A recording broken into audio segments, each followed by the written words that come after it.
Hello everyone, আসসালামু আলাইকুম। আজকে আমরা বাইনারি থেকে দশমিকে কিভাবে নিয়ে যেতে হয় তা শিখব। এখানে একটি বাইনারি সংখ্যা দেওয়া আছে, একে ডেসিমেল সংখ্যায় নিয়ে যেতে হবে। এখন ডেসিমেল সংখ্যায় নিয়ে আগে একটা বেসিক জিনিস দেখে নিই। এখানে আমি একটা সংখ্যা লিখলাম। এখানে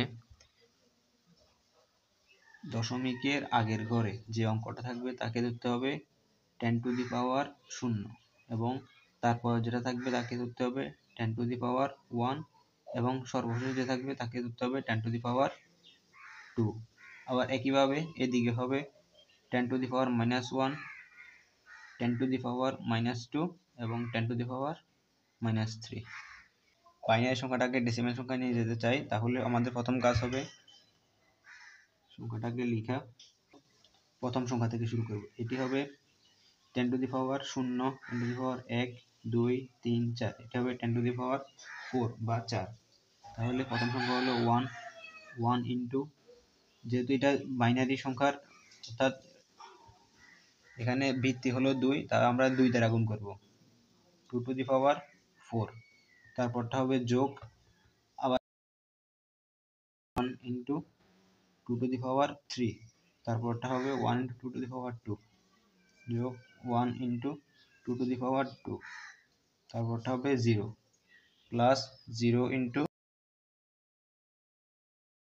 তারপর দশমিকের আগে সর্বশেষ সংখ্যাটি হবে 0 ইন্টু 2⁻0।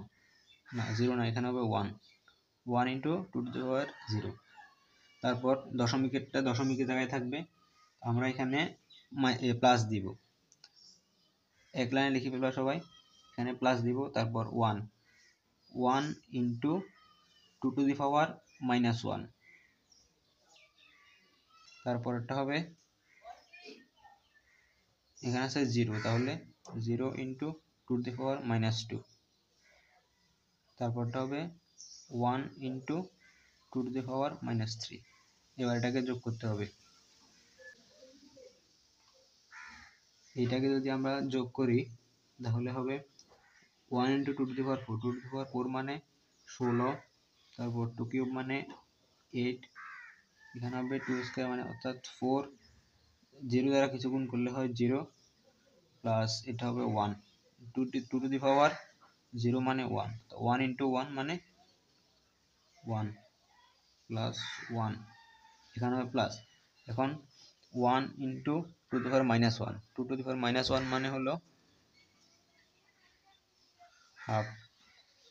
0 ইন্টু 2⁻2, অর্থাৎ 0-র সাথে কিছু গুণ করলে হয় 0। 1 ইন্টু 2⁻3, অর্থাৎ 1/2³ বা 8। এখন যদি আমরা যোগ করি তাহলে 16 এবং 4 যোগ করলে হয় 20, 20 আর 8 28 এবং 1 যোগ করলে হয় 29। তারপর এখানে হাফটা লিখলাম এবং 1/2³ মানে 8। এখন আমরা ক্যালকুলেটরের সাহায্যে পুরোটা যোগ করে ফেলব। ক্যালকুলেটরের সাহায্যে যোগ করলে হয় 29.625। এখন এটি হলো আনসার, অর্থাৎ 29.625 হলো 11 এই বাইনারি মানটার দশমিক মান। আশা করি সকলে বুঝতে পেরেছো। আজকে ভিডিও এই পর্যন্ত। আসসালামু আলাইকুম।